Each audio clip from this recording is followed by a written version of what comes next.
p.m. Our regular City Council meeting for January 12, 2021 is now in session. Councilmember Davis will lead us with the opening prayer and the pledges of allegiance to the flag of the United States and the state of Texas. Please rise. Heavenly Father, we come to you today asking for wisdom and support as we begin this meeting. May everything we do begin with your inspiration and continue with your help. As we work through the agenda tonight, we pray that your Spirit guides us throughout this meeting, that all of our thoughts and actions will reflect your will. We ask that you grant us the grace to love you and our neighbors more perfectly, and to remind us that all we do here today is for the good of our community. We ask all these things in your name. Amen. Pledge allegiance to the flag of the United States of America and to the republic for which it stands, one nation, under God, indivisible, with liberty and justice for all. Honor the Texas flag. I pledge allegiance to thee, Texas, one state, under God, one and indivisible.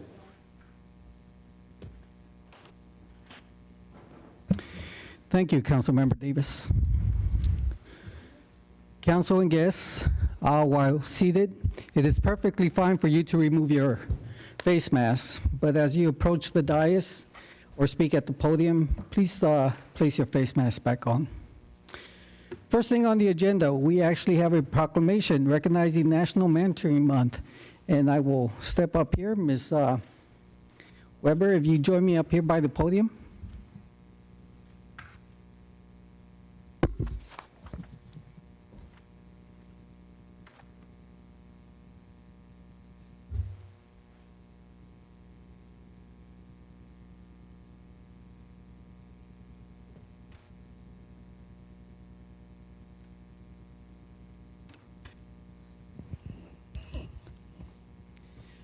All right, this is a proclamation recognizing National Mentoring Month. Whereas January 2021 will mark the 19th anniversary of National Mentoring Month, an annual campaign to focus attention on the needs for mentors, as well as how each of you can work together to increase the number of mentors to help ensure a positive outcome for our young people. Whereas Schertz, Texas honors volunteer mentors who support young people by showing up for them every day and demonstrating their commitment to helping them thrive. Whereas mentoring programs like Communities in Schools of South Texas Mentoring Program make our community and our state stronger by driving impactful relationships that increase social capital for young people and provide invaluable network support. Whereas mentoring plays a pivotal role in career exploration and supports workplace skills by helping young people set career goals, equipping mentors with their skills needed to support the professional growth of young people, and drives positive outcome for young people and businesses. Whereas quality mentoring promotes healthy relationships and communications, positive self-esteem, emotional well-being, and growth of a young person and the relationship with others. Where almost half of today's young adults report having a mentor in their youth, and those rates appear to have been rising steadily over the past few decades. Whereas National Mentoring Month is a time of year to celebrate, elevate, and encourage mentoring across our state and recruit caring adults in Schertz, Texas. Now, therefore, I, Mayor Ralph Gutierrez, City of Schertz, do hereby proclaim January 2021 as National Mentoring Month in the City of Schertz, Texas. Ms. Chapa, if you'd like to say a few words. I want to thank you, Mayor, and thank you, City Council, for the opportunity to recognize Mentoring Month. Mentors are key roles in our students in Schertz-Cibolo Universal City School Districts, and they make a huge difference. It may look a little different right now on Zoom or pen pals mostly. So we do appreciate that everybody has been working with us through this whole time and continuing to support their kiddos. I'd like to go ahead and present you with this here.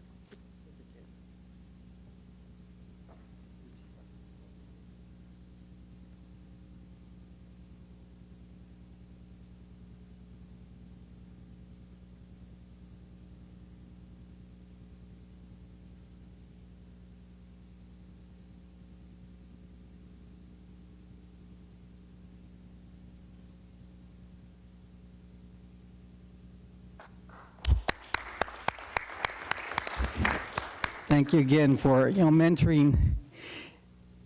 Mentoring is basically helps in the development, and it strengthens the relationships, the social relationships and skills of young people.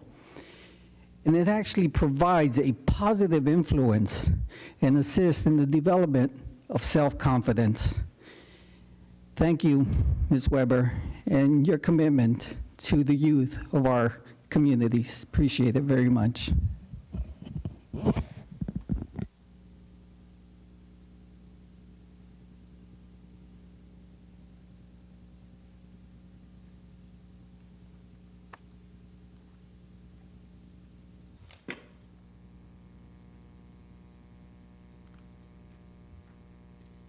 All right, we'll move forward with employee recognition. First is Public Works, wastewater.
All right.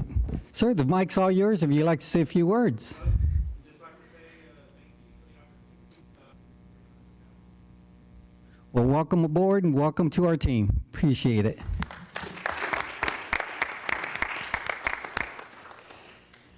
Next, we have Public Works, Streets Department.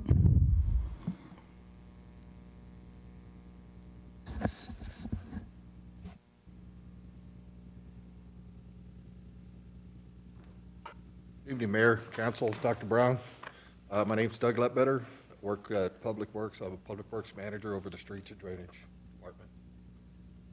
We have John Reiner. John started with the city, Schertz, on December 7th as a worker one in the Streets Department. He is currently working on his Class B CDL, which he's doing great. He's done past 2 of the 5 tests. He's learned his way around the city. Worker one in the streets, it consists of concrete, asphalt, crack sealing, just basically everything you can see out there in the street department. John was born on May 18th, 1994 in San Antonio, Texas. He graduated from James Madison High School and completed some college at A&M in Corpus Christi. John worked for the City of Converse for 4 years, then went on to pursue a career in emergency medical services as an EMT. John has 2 children, Bradley, who is 2 years old, Audrey, who is 5 years old, and John earned his Eagle Scout in 2012 and his EMT in 2016. On his off time, he likes to fishing, barbecuing, and music. John Reiner. John, welcome aboard to our team. Mike's all yours, sir. Just want to say thank you for the opportunity, and I plan on being here for a good while, hopefully until I retire. Trying to get that CDL knocked out as quickly as possible.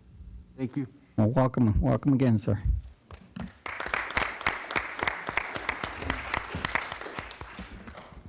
All right, we'll move on to announcements of upcoming events. Is there any? I don't think we have any. Do we have any tonight? Do we? No? Okay. Then we have announcements or recognitions. Oh.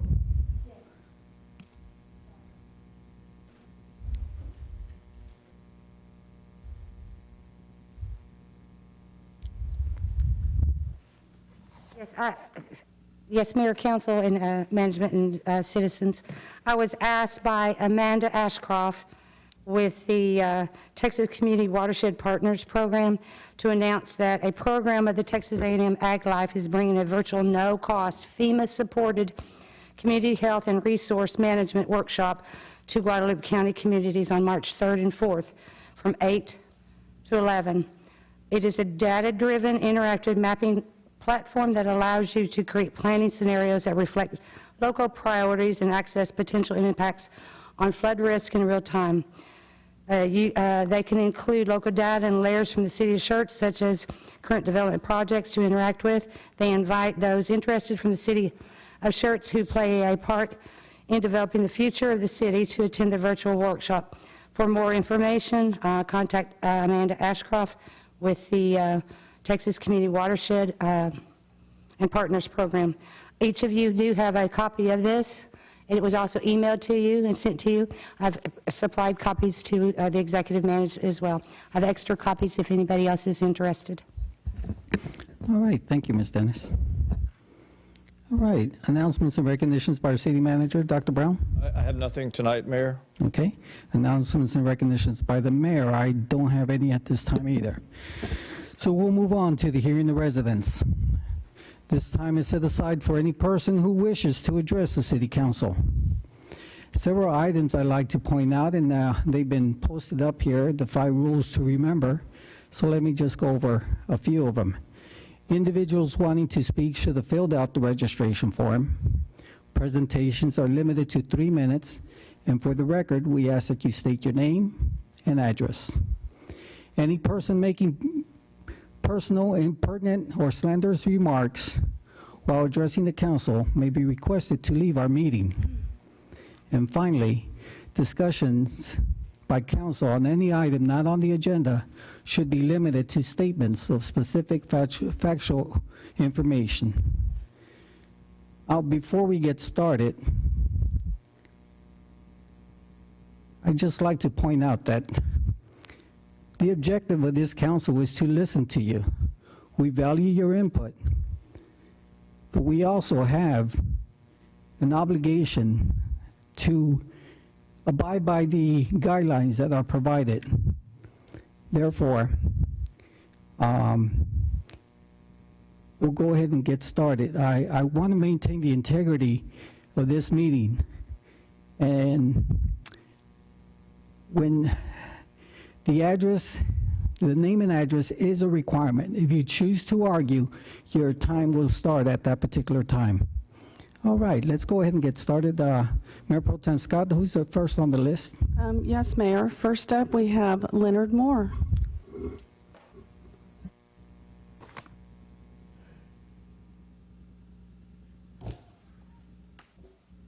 Hi, Leonard Moore, 1635 North Santa Clara, Texas, 78124. Hi. Let me start out by saying I don't want to be here right now. But I told you I would be, and I'm a man of my word.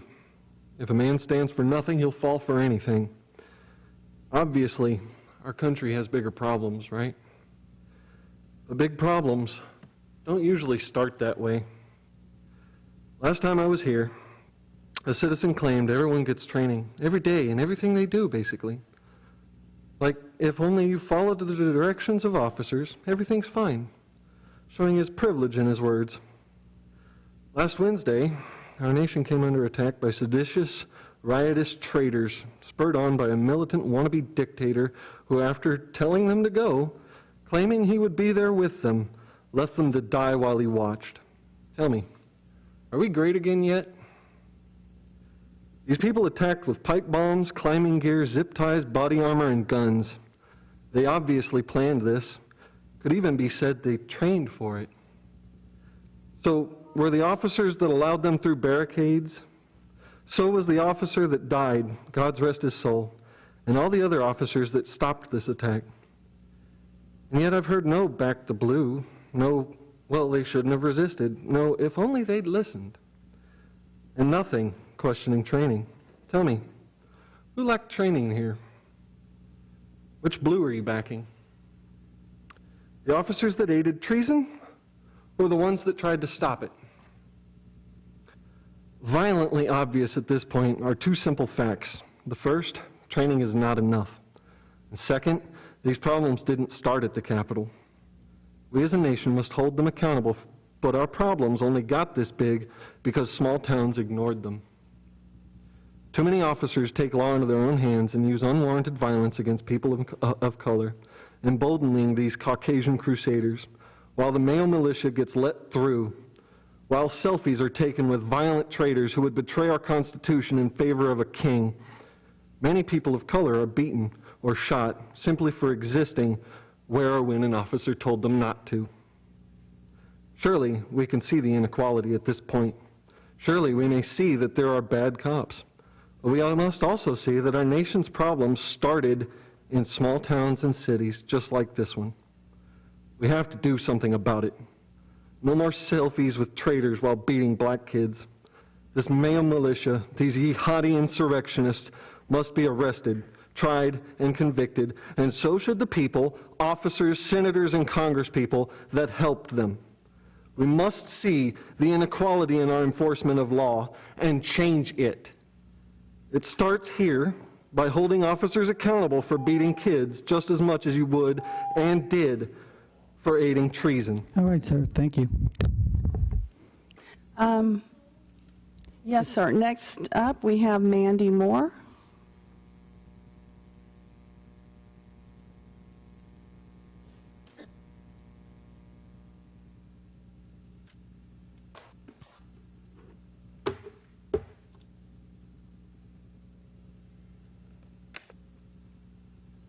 Good evening, everyone.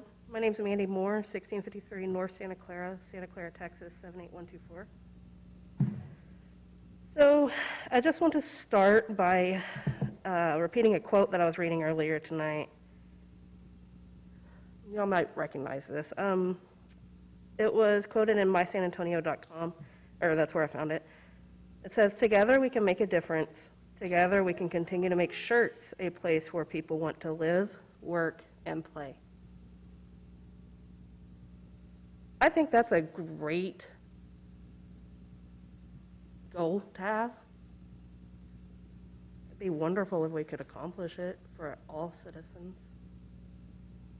So the first time I was here, I started by talking about my experience in Schertz, because I work here. I don't live here, I live over in Santa Clara, as I said. But I do work here, so I'm here literally all day, every day. The second time I spoke with y'all, I went off book and I mentioned humanity. I hope y'all thought about humanity, especially last Wednesday. Because we're all humans. We all make mistakes, but we also all face the consequences of those mistakes. So my question is, what consequences did the officers that made the mistake of attacking a young boy face? Because from what I've been reading, there were no consequences of those mistakes. or if they were intentional, there were no consequences of those intentions. Are we going to make them face the consequences? Or are we going to continue to just let it slide? Last time I asked y'all to put this on the agenda so that we could have a conversation about it instead of us just talking to y'all about it. Like I said, I feel like we're just talking to a brick wall. I would like for y'all to put this on the agenda so that we can discuss it. So on the agenda, as I said, it says, the core values of Schertz are to treat others the way you want to be treated and to work cooperatively as a team. Do you think that you would want to be violently attacked in your parents' front yards? Assuming they're still with us. Probably not. I know that I would not want to be violently attacked in my parents' front yard. I know that I would hate to see my kids violently attacked. Like I said last time, I would be much more aggressive than that man was when I saw my kids being violently attacked on my front doorstep. And to work cooperatively, you'll have to stop being brick walls. Put it on the agenda and speak with us. If there's another way for us to get through to y'all and actually speak about it, go ahead and let us know that. Let us know how we can have a conversation about this event.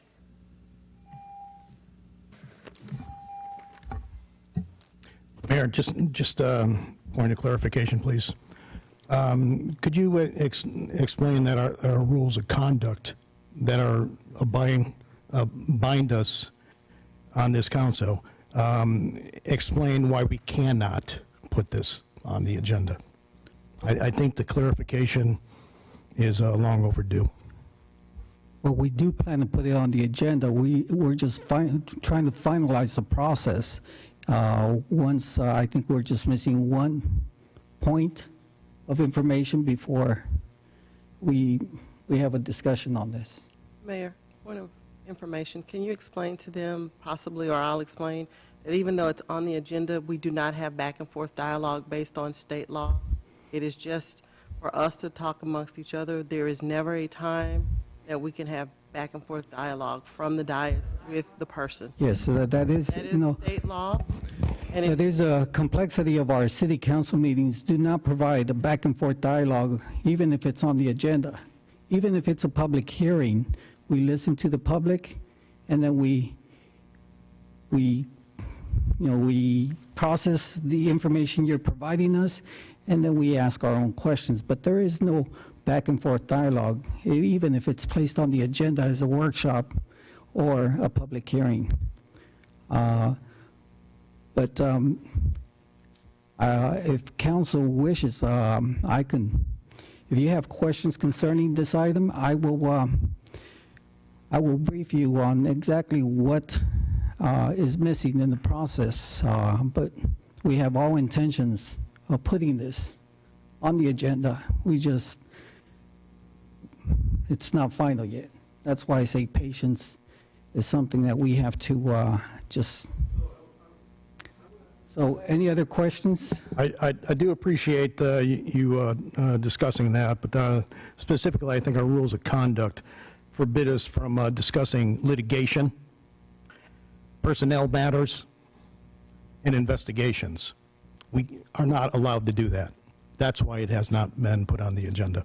And that's all I have, sir. Okay, thank you. Mayor, point of information. Yes. That based on the Opens Meetings Act, that is a state law, is why there is no dialogue. So they can look up the Open Meetings Act and see that the law is there, and we can't do that. Yes. Okay.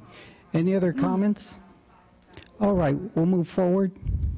All righty, next up, we have Richard Elder.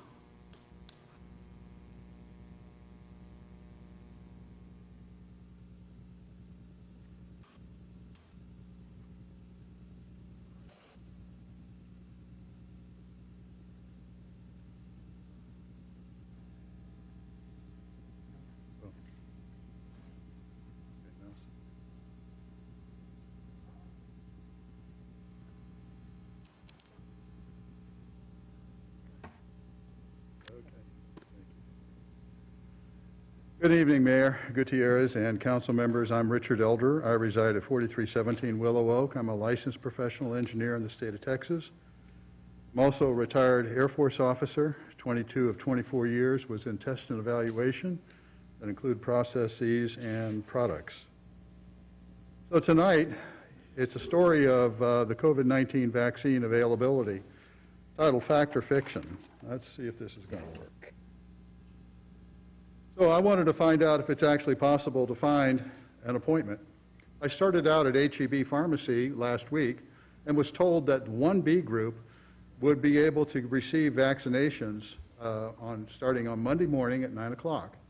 Go to the HEB/pharmacy website, and that's where you register. So up at 8:58, I was online, nothing. 8:59, 9 o'clock, 9:01, 9:05, 9:10, just went on. Nothing ever came up.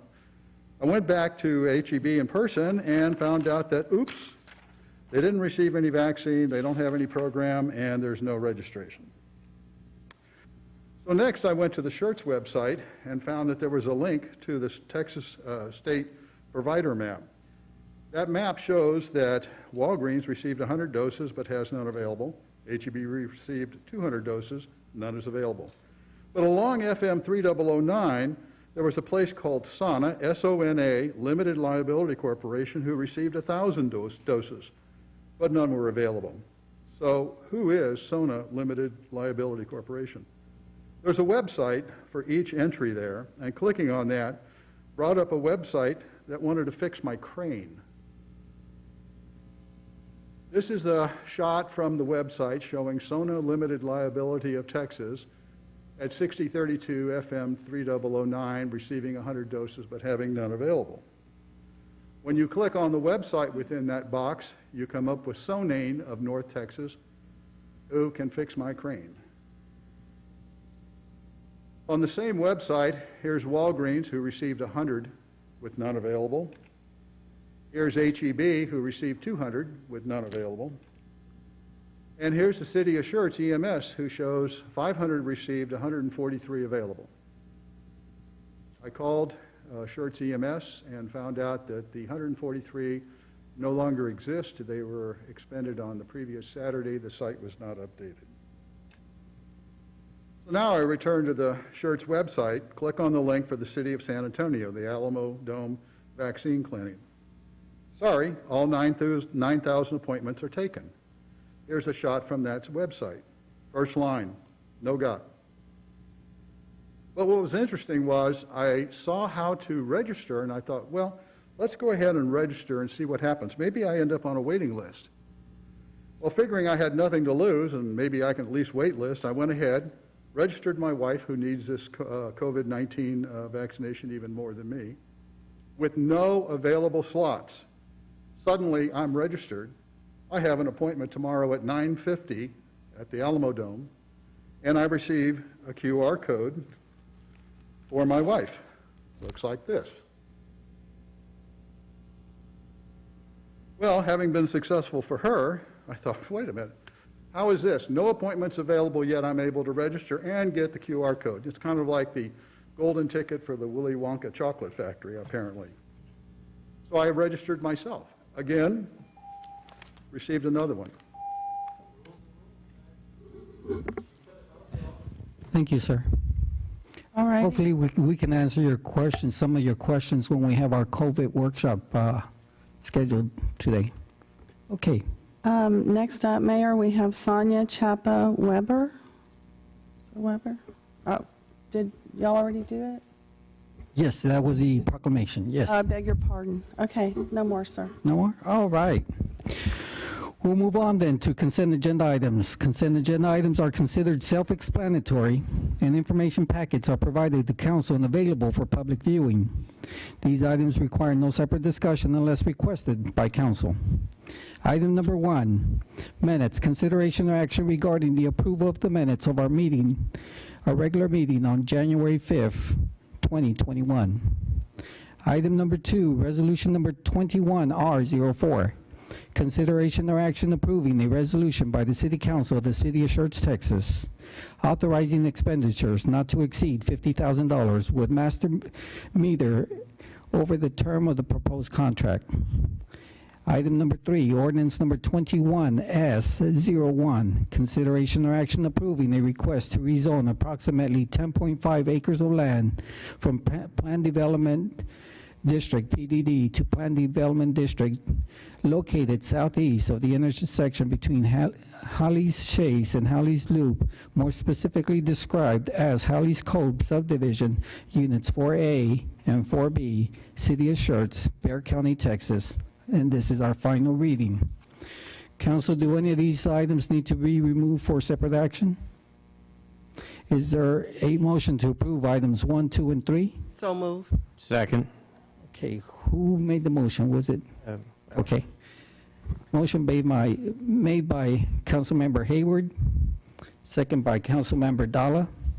Council, any comments? If not, let's go ahead and call for the vote. Aye. Aye. Aye. Aye. Aye. Aye. Aye. Okay, we have 7 ayes, no objection, motion passes. All right, we'll proceed with our roll call confirmation. Our City Secretary, Brenda Dennis, will provide roll call confirmation vote on consent agenda items 1, 2, and 3. Consent agenda items 1 and 3. Motion was made by Councilmember Hayward, seconded by Councilmember Dalla. Mayor Pro Tem Scott. Council members Davis, Whitaker, Dalla, Scagliola, Hayward, Brown voted yes. No one voted no. Motion passed. All right, thank you, Ms. Dennis. We'll move on to our workshop discussion and update regarding the COVID-19 virus and our current ordinance 20H18, declaration of local disaster. Ms. Hall, floor is yours.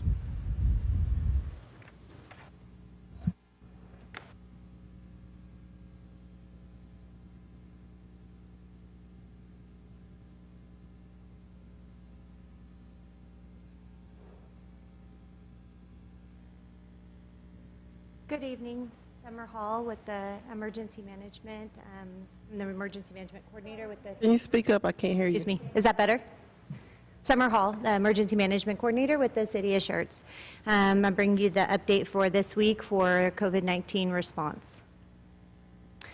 So currently, as I mentioned last week, they were expecting a large number of increase in our counts this week due to kind of a backlog from that holiday period. So, and we are about 7 days behind on the numbers as they come in. So these numbers are reflecting about a week ago. And that's about as close as we've gotten through this. So as we go through this, consider these were about a week ago, and then they reflect the past kind of 2 weeks of activities. So we're still looking at that holiday time period. So in Guadalupe County, we have 627 active cases. In the city of Schertz, we have 87 active. Bexar County is at 26,320, and Comal County is at 772. We were a little higher this morning, but I did receive some updated numbers before I finished the presentation today, so I was able to incorporate those. Vaccination update. So we did receive the 500 vaccinations last week. On Tuesday, we started our vaccination clinic. On Saturday, we were able to provide vaccines for 571 people. That was a combination of first responders, healthcare workers, were our primary target audience. So the bulk of that was first responders and healthcare workers in the Guadalupe County area. Beyond that, there were some additional 1B residents, and most of them were the Guadalupe County area, but we did have other people beyond Guadalupe County that were able to access the appointments and came in. We do not know the status of any additional allocations at this point. So with the mass vaccine pod sites that they've been doing around the state, it's understood that approximately 80% of the vaccines are going to be going to those mass vaccination sites, which leaves less for some of the individual areas. So we're really not certain at this point if or when we will receive a second allocation of vaccines for the Schertz area.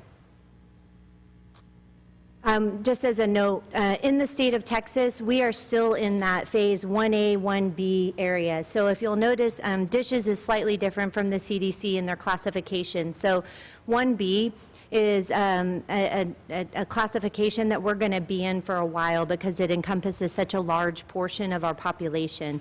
So again, that's anybody 65 and older, and those that are 16 and older with one comorbidity. So there's several factors that would be attributed to putting them into that phase 1B. So it's a pretty significant portion of our population, and I expect that we'll be in that through late spring at least. So looking at our numbers in relationship to some of the other metropolitan areas around the state, so Bexar County has 26,822 active cases. Travis County is at 5,795 active cases. Dallas County is at 37,535. Guadalupe County is at 627. Comal County, 772. And the Houston and Harris County area is at 42,350. Some of these numbers might be slightly different, Mayor, from what we reported this morning because I got updated reports throughout the day. Guadalupe County and Comal County, we look at it a little closer lens. So Guadalupe County, you can see, had a significant increase. We did expect that based on what we spoke about last week, which was that additional data log that came in from the holiday time period. They just had not finished reconciling when we came to council last week. And then Comal County, excuse me, has actually decreased somewhat since the previous week, but still maintain a pretty high active case count. The school district, we did not include this last week as they had just returned from their holiday break. So today you see that chunk of time that's open there, and that's when they were out on break. So today they are at 93 cases with 61 students and 32 staff members. Excuse me. The fatality rate continues to decline. That's simply because our total confirmed cases continue to increase, but our fatalities for Guadalupe County and the city of Schertz do not. So we're still sitting at 48 fatalities for the county and 3 for the city of Schertz. So we like to see that fatality number has not increased in recent weeks with the active cases. Testing positivity rates, so different areas are looking at different, or reporting differently. I fully expect that SA Metro Health has a breakdown of their molecular versus their antigen testing positivity. I just don't have access to that information. So I'm reporting out for Guadalupe County is at 29.1%, and again, theirs is not broke down by a antigen versus molecular. Comal County's molecular positivity, and these are the people that were, how many of the people that were tested came back positive. So molecular was 22.47 and their antigen was 9.34. SA Metro Health was at 19.7 as of yesterday, and the state of Texas overall is at 20.12 for molecular and 11.77 on their antigen positivity. So right now we are looking at the daily new cases, and this is across the state. So as we look at the trend that was going back in July, you can see that we're at a significantly higher place of number of daily new cases than we were statewide back in July. The yellow line indicates the 7-day moving average of that. So today, or excuse me, yes, today was 22,100. Our hospitalization rate, again, this was that trauma service area P, so this is the greater San Antonio area and all the hospitals within that system. So this is the number of beds that are in the hospital and what percentage of those are taken by COVID patients. So for the trauma service area P, we're at 23%. You see that continues to rise. We really want to see that going down as it continues to stress the hospital system when it's so high. I did include a snapshot this week of what it looks like kind of around the state, so you could compare our area to the rest of the state. And if you'll see, the rest of the state is above that 15% of hospitalization, which is what reduced our occupancy and made some decision changes as far as like elective surgeries and things like that. The only area is San Angelo, and they're coming up to that 15%. Nuevo Laredo and Waco are the highest areas in the state right now, but everybody else is pretty comparable. So before we were looking at a hotspot in El Paso and they were able to offload patients to other areas. That's no longer the case. We're all kind of sitting at about the same place. So just as an awareness thing, as I threw that in there. So when you look at the hospitalizations for Bexar County, if you think about the previous week, you can see while the numbers have steadily been rising as far as the overall number of patients, the thing that is more concerning is the number of those patients that are requiring intensive care treatments and those that are requiring ventilation. So that's the thing that puts the most stress on the hospital systems, and those things have significantly gone up in the past week or so. So those are the things they continue to monitor as they request additional staff into the area to assist with the hospitalizations and treatments in the system. And we only have one person in from the outside area right now in our hospital system, so it only accounts for one additional person. Okay. So my briefing for this week. All right, thank you. Questions? Council, questions? Yes, Councilmember Whitaker. Yes, so I think last week I had asked the question and you followed up about, my question specifically was, how do you find out when or where you can get the vaccination? And you had sent a link to me for the DISH website.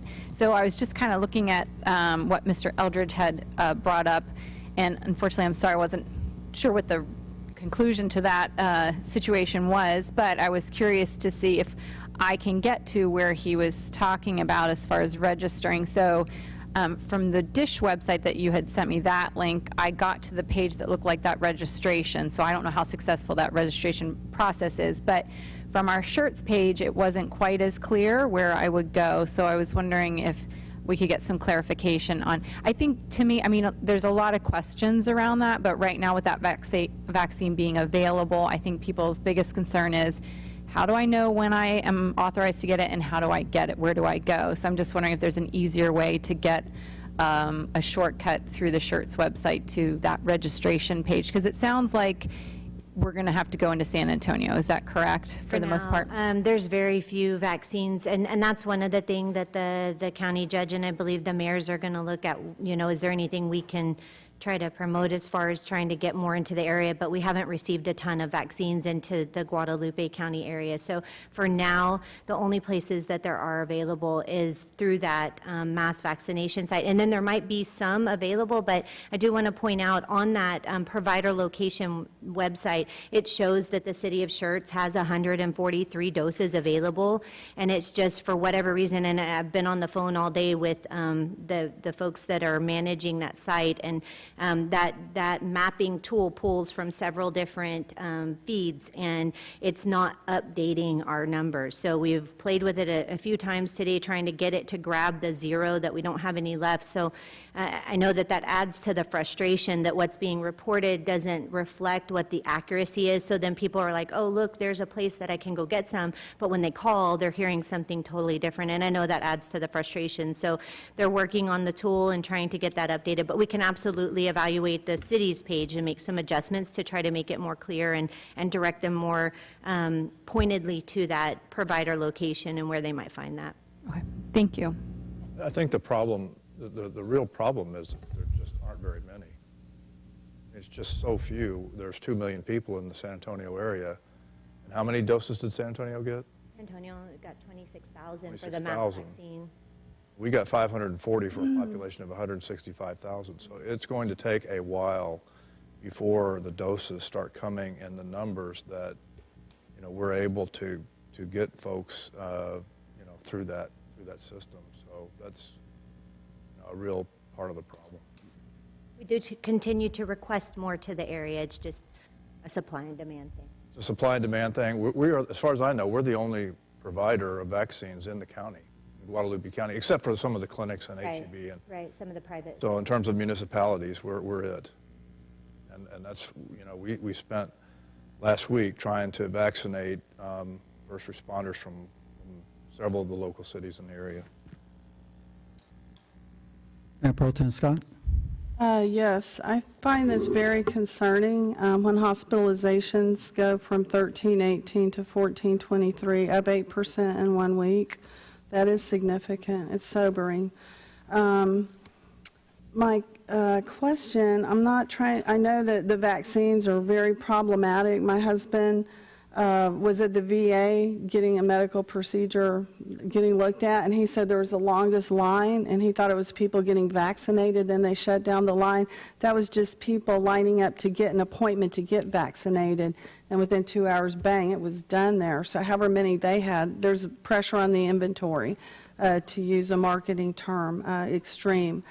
I have 2 questions for you.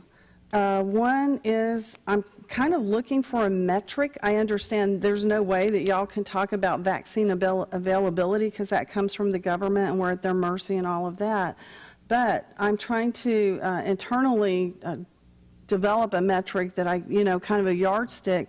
When will we have enough people vaccinated to get out of this state of emergency? So they have discussed that, and they feel like if we get to a place that we have 70% community vaccination, then we will be in a much safer place as far as overall, immunity to the disease. Okay, yeah, I read some on the New York Times today, and it was like, if you get vaccinated, you still have to wear a mask, get over it. And I thought that was very dictatorial and heavy-handed for a newspaper to tell you to get over it. And I just needed to know internally, when does that happen? And then finally, on, I want to say, I think it was page 3, to be part of the group, Schertz, it's, we have a large portion of 65 plus, and, or 16 plus with one comorbidity. What are the comorbidities, or do you have a list of them, or what does that? I can't think of all of them off the top of my head, but it's things like cancer, heart diseases. Can you put that on a slide next week? And just, it can be the last slide, and you don't have to read them all. It just like put it on there so we can look at it. Absolutely. Yeah, okay, thank you. Good job. Thank you so much. Thank you. Okay, Council, any other comments, questions? I'd just like to point out, we have 500 doses. We vaccinated 571, so that meant that the little extra liquid was in these vials, and we were fortunate to vaccinate an extra 71. The issue is that we're right next to the 7th largest city in the U.S. They're going to get the bulk of it. We're going to hear it because we're right next to them. 26,000, is that equivalent to what we got as a county? I have to run the numbers to say whether or not it is, but the population of San Antonio is 1.2 million. The surrounding area is probably 2.4, 2.5 million. So even though numbers might seem high, 26,000, the percentage is probably just as low as what we got. Just one other comment too, just as a comparison. So Comal County is more populated, and their health department only received 200. So we received more than the Comal County Health Department as well. So 500 we felt like was a blessing because most people had got 1, maybe 200.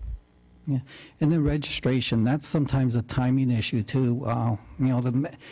To have 26,000 and within hours it's all gone. I mean, you have to be there at the right time. I understand the frustration, but it's going to continue to happen until we actually have enough of the vaccine to provide the majority of our county, because we're vaccinating the county, not just the city of Schertz, and we're working with our the other mayors to get that taken care of too.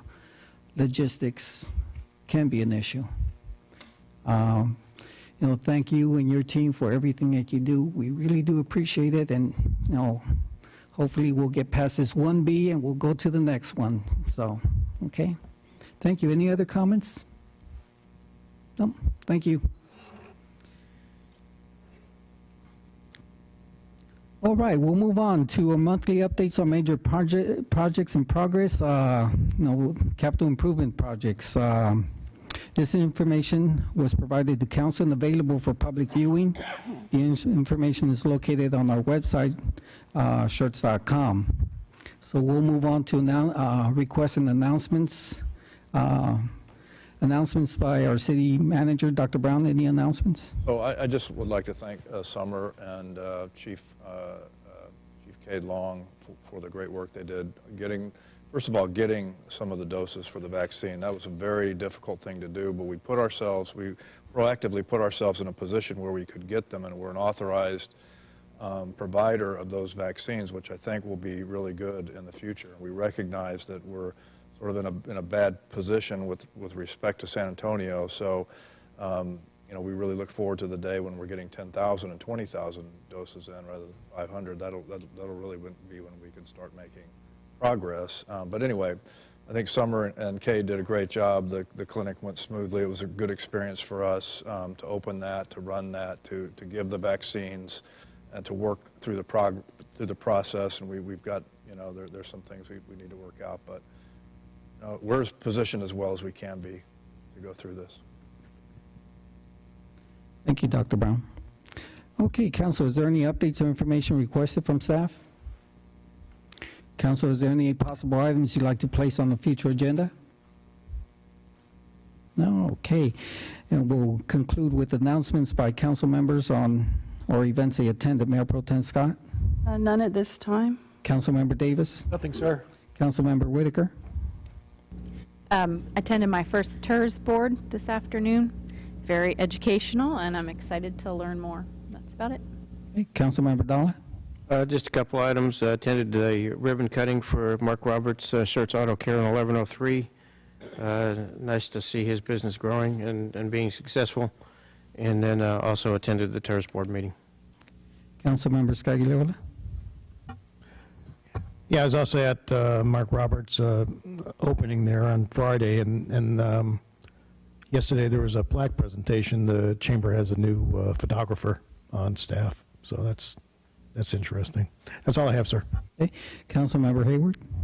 Yes, I attended the ribbon cutting for Mark Roberts' Schertz Auto Care, and it was nice to be there. Tons of people showed up, and even had people from the county show up. I also attended a Guadalupe County Community Coalition Zoom meeting, and that is the drug awareness for the community. And they talked about a program, although we're in Guadalupe County, if anyone that lives in Guadalupe County needs this program, although it's in Bexar County, you can get it. It's called Padre, and it's a parenting awareness and drug risk education program that's through Cicada, which is the San Antonio Council of Alcohol and Drug Awareness. And you can go to their website, and that Padre program is to help expecting fathers and mothers try to overcome the challenges of parenting. And then they have like an 8 or 10 questionnaire that you could answer, and if one of those fits the bill for you, then they will give you this program. I think it's like a 8-week program to kind of get you through the process, and it's a free program. And so I just wanted to let everyone know that if it's something that anyone in the area would like to participate in, you can. And if you can go to that site and you have someone that's on drug or alcohol, go to Cicada. They have a lot of programs that are free, even though it's in Bexar County. And Guadalupe County is getting up and running and trying to make more awareness in the community. So it's just something that I did today. Thank you. Okay, Councilmember Brown? Nothing tonight, thank you. Okay. The time is now 6:56. We stand adjourned.